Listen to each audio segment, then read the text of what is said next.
తాకట్లో ఉన్న బంగారాన్ని విడిపించి ఆ రోజున మార్కెట్ ధర కట్టి మిగిలిన డబ్బును మీకు అందిస్తుంది కొమ్మూరి గోల్డ్.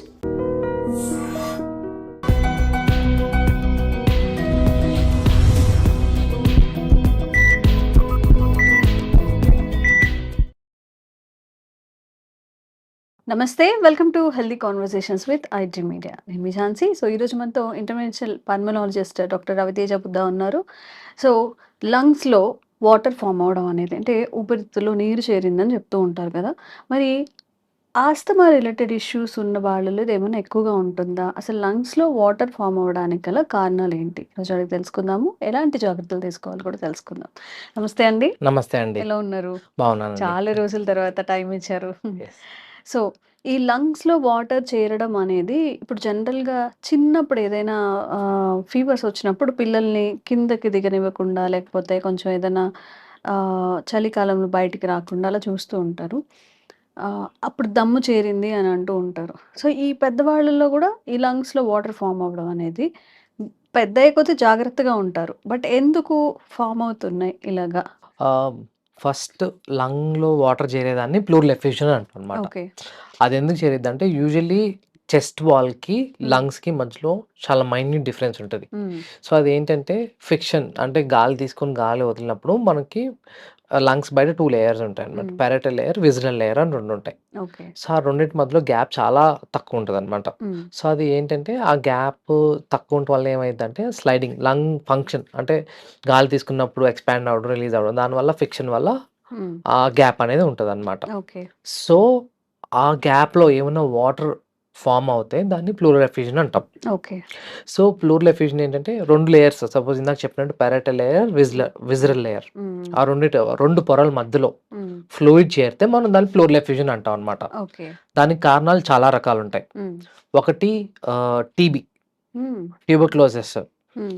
2 ఇన్ఫెక్షన్స్, ఏమన్నా నిమోనియా గానీ, ఆటి గానీ దానివల్ల కూడా వచ్చే ఛాన్సెస్ ఉంటది. ఓకే. సో ఎఫ్యూజన్స్ అనేవి 2 రకాలుంటాయన్నమాట. హ్మ్. ఒకటి ఎక్సిడేట్ ప్లూరల్ ఎఫ్యూజన్, హ్మ్. ట్రాన్సిడేట్ ప్లూరల్ ఎఫ్యూజన్ అని 2 ఉంటాయి. ఓకే. సో ఎక్సిడేట్ ప్లూరల్ ఎఫ్యూజన్స్ ఏంటంటే ఏమైనా ఇన్ఫెక్షన్స్, ఏమన్నా ఇందాక మాట్లాడుకున్న టీబీ గానీ, హ్మ్. లేదంటే మాలిగ్నెన్సీస్ గానీ, హ్మ్. లేదా నిమోనియాస్ గానీ, మాలిగ్నెన్సీస్ అంటే క్యాన్సర్స్, క్యాన్సర్స్. ఓకే. క్యాన్సర్స్ హ్మ్. హ్మ్. లేదా నిమోనియాస్ గానీ, లేదా రుమటైడ్ ఆర్థరైటిస్‌లో హ్మ్. ఆటోఇమ్యూన్ డిజార్డర్స్ ఉంటాయన్నమాట. హ్మ్. హ్మ్. సో దానివల్ల వచ్చే ఛాన్సెస్ ఉంటాయి. ఓకే. సో ఇంకొకటేంటంటే ఎక్సిడేట్. హ్మ్. సపోజ్ బాడీలో ఏమన్నా pressure differences, suppose heart failure అంటాం అనమాట. హ్మ్. హార్ట్ ఫెయిల్యూర్‌లో గానీ, ఆ హార్ట్ ఫెయిల్యూర్ అంటే పంపింగ్ సరిగ్గా లేకపోతే హ్మ్. ఆ ప్రెషర్ డిఫరెన్సెస్ వల్ల లంగ్స్‌లో ఫ్లూయిడ్ చేరుకునే ఛాన్స్ ఉంటది. ఓకే. తర్వాత లివర్ ఫెయిల్యూర్, హ్మ్. లివర్ ప్రాబ్లమ్ ఏమన్నా ఉన్నా గానీ, క్రానిక్ లివర్ డిసీజెస్ ఉంటాయి.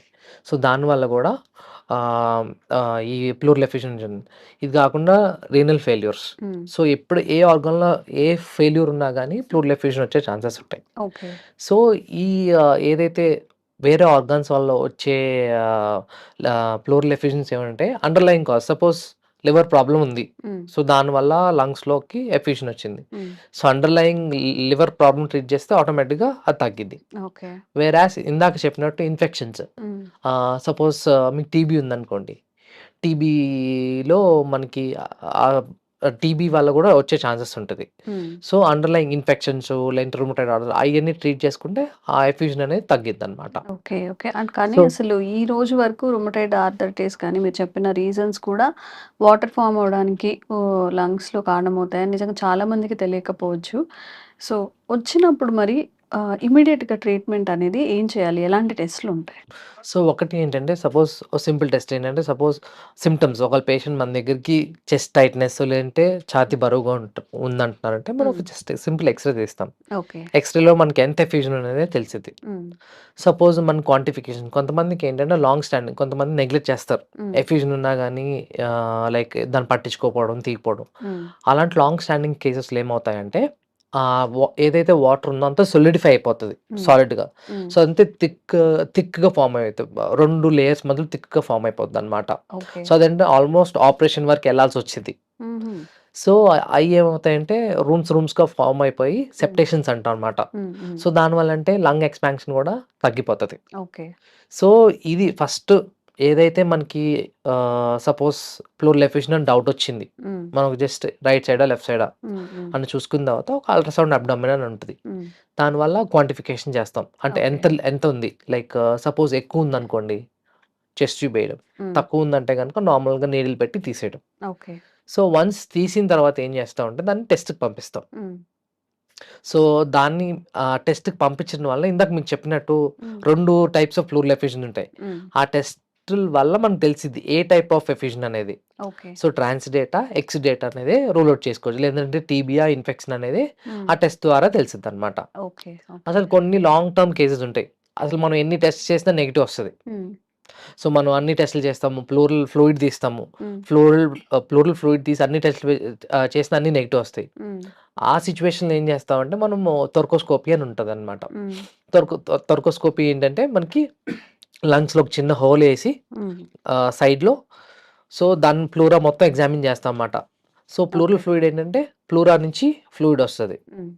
సో, ఆ ప్లూరా బయాప్సీ తీస్తే మనకసలు నిజంగా అసలు టీబీయా, ఇన్ఫెక్షనా లేదంటే మాలిగ్నెన్సీ అనేది తెలుస్తుంది. తెలుస్తుంది. ఓకే. ఇఫ్ వాళ్ళు ఒకవేళ నిజంగానే వాటర్ ఉంది అందులో. సో, ఇమ్మీడియేట్‌గా ట్రీట్మెంట్ అనేది ఎలా ఉంటుంది? టాబ్లెట్స్ త్రూ తగ్గే అవకాశం ఉంటుందా? లేదంటే ఏదైనా సర్జరీ వరకు వెళ్ళాల్సొస్తుందా? మోస్ట్‌లీ ప్లూరల్ ఎఫ్యూషన్స్ అన్నీ టాబ్లెట్స్‌తో తగ్గేవి కాదండి. హ్మ్. ఈ సర్జికల్ గాని, మెడికల్ ఇంటర్వెన్షన్స్ చేయాల్సిందే. ఓకే. సో, ఒకటేంటంటే క్వాంటిఫికేషన్ హ్మ్. ఎంతుందో చూసుకోవాలి. హ్మ్. సపోజ్ కొంచెం ఉందంటే మేము ప్లూరల్ ట్యాపింగ్ అంటాం అనమాట. హ్మ్. లోపల నీడిల్ పెట్టి హ్మ్. తీసేస్తాం. ఒకవేళ కొంతమందికి ఈవెన్ 1 లీటర్, 2 లీటర్స్ కూడా ఉండే ఛాన్సెస్ ఉంది. ఓకే. ఆ టైంలో ఏం చేస్తామంటే హ్మ్. సైడ్ నుంచి ఒక చెస్ట్ ట్యూబ్ ఒకటేస్తాం. హ్మ్. ట్యూబ్ లాంటిదేస్తే ఆ సైడ్ నుంచి లోపల నుంచి వాటర్ అంతా వచ్చేస్తది. ఓకే. ఇంకొకటేంటంటే థొరకోస్కోపీ ఇందాక మీకు చెప్పినట్టు హ్మ్. ఆ బయాప్సీ తీయటం అనమాట. హ్మ్. బయాప్సీ తీసి దాన్ని టెస్ట్‌కి పంపిద్దాం. ఓకే.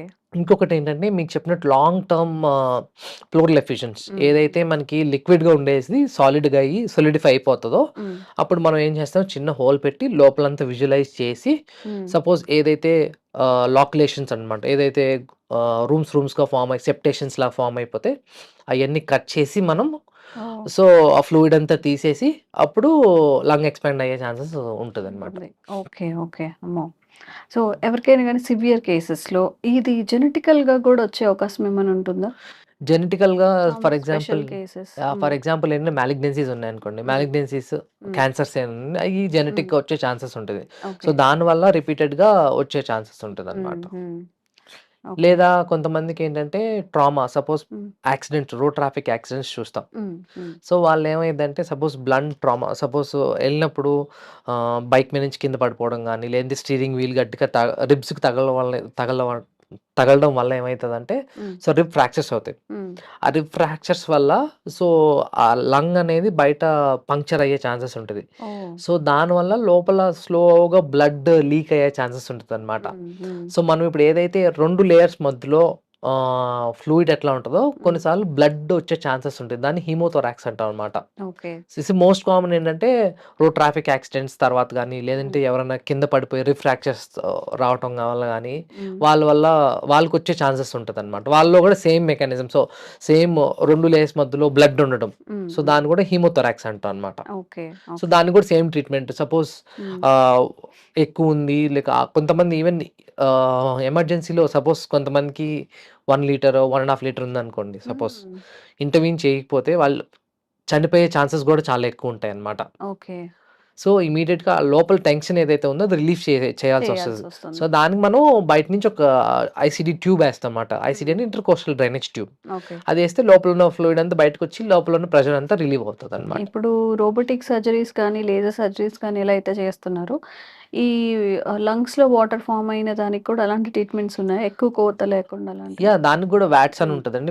వాట్స్ కానీ థొరకోస్కోపీ అని ఉంటది. So, okay. ఇందాక థొరకోస్కోపీ చెప్పినట్టు ఒక చిన్న హోల్ ఒకటి హ్మ్. చేసి హ్మ్. హ్మ్. దాంట్లోకి ఆ హోల్ లోపలికి ఒక చిన్న కెమెరా ఏసి హ్మ్. సో, మొత్తం అంతా ఎక్కడెక్కడ విజువలైజ్ వాటర్ చేసి వాటర్ అయితే హ్మ్. ఉందో అది తీసేసి లేదంటే ఎక్కడైతే సెప్టేషన్స్ ఉన్నాయో లేదంటే ఎక్కడైతే ఎడిషన్స్ ఉన్నాయో ఎక్కడైతే అతుకులు ఉన్నాయో అయన్నీ కట్ చేసేసి హ్మ్. ఫ్లూయిడ్ అంతా డ్రైన్ చేసొస్తాం అన్నమాట. అచ్చా! మీరిందాక చెప్పినట్టుగా క్యాన్సర్స్ ఉన్నప్పుడు గూడా వాటర్ ఫార్మ్ అయ్యే అవకాశం ఉంటుంది. క్యాన్సర్ ఉన్న వాళ్ళల్లో క్యాన్సర్‌తో పోరాడటానికే వాళ్ళ ఆహ్, ఎనర్జీ అంతా సరిపోతుంది గదా! మరి రిపిటీటివ్‌గా వస్తుందనుకోండి. How you treat them? So, ఎఫ్యూజన్సీ సపోజ్ మనం ఇందాక మాట్లాడుకున్నట్టు హ్మ్. ఇన్ఫెక్షన్ వచ్చిందనుకోండి, ద అండర్‌లయింగ్ ఇన్ఫెక్షన్ ట్రీట్ చేస్తే ఎఫిషియన్సీ తగ్గిపోతది. ఓకే. సపోజ్ టీబీ వచ్చిందండి. టీబీ వస్తే అండర్‌లయింగ్ టీబీ ట్రీట్మెంట్ తీస్తే తగ్గిపోద్ది. హ్మ్. కానీ క్యాన్సర్ ఉన్న పేషెంట్స్‌కి ఏంటంటే, ఎప్పుడైతే లంగ్ క్యాన్సర్స్ కానీ, వేరే క్యాన్సర్స్ ఏమైనా ఉంటుందంటే, హ్మ్. వాళ్ళకి రిపీటెడ్‌గా ఆ ఫ్లూయిడ్ అనేది ఫార్మ్ అవుద్దనమాట. హ్మ్. దాన్ని మనం మాలిగ్నెంట్ ప్లూరల్ ఎఫ్యూజన్ అంటాం. ఓకే. సో, ఇలాంటి పేషెంట్స్‌కి ఏం చేస్తామంటే మనం, సో, నార్మల్‌గా ఒక ఐసీడీ ఏసి లోపలంతా ఫ్లూయిడ్ అంతా డ్రైన్ చేసేస్తాం. హ్మ్. అయిపోయిన తర్వాత ఏం చేస్తామంటే, బయట 2 లేయర్స్ ఉంటాయి చూసారా? నేను ఇందాక చెప్పినట్టు లంగ్ బయట ఒక లేయరును, 2 లేయర్స్ ఉంటాయండి. ఆ 2 లేయర్స్ అతికిచ్చేస్తాం. ఓకే. సో, అతికిచ్చేస్తే ఏంటంటే రిపీటెడ్‌గా ఫ్లూయిడ్ అనేది రాకుండా ఉంటదనమాట. ఓకే. ఎందుకంటే వీళ్ళలో ఏంటంటే ఎంత ట్రీట్ చేసినా గానీ రిపీటెడ్‌గా మన ఫ్లూయిడ్ వస్తూనే ఉంటది. హ్మ్. సో, అందుకనే వీళ్ళకేంటంటే 2 లేయర్స్ అతికిచ్చేస్తే గనక మళ్ళీ ఫ్లూయిడ్ ఫార్మ్ అవ్వకుండా ఉండే ఛాన్సెస్ ఉంటదనమాట. ఉంటాయి. Okay. Yeah! Okay.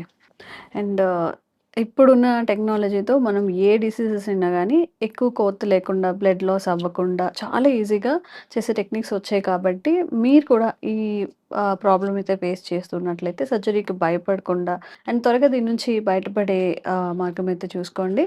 Thank you so much sir. Thank you.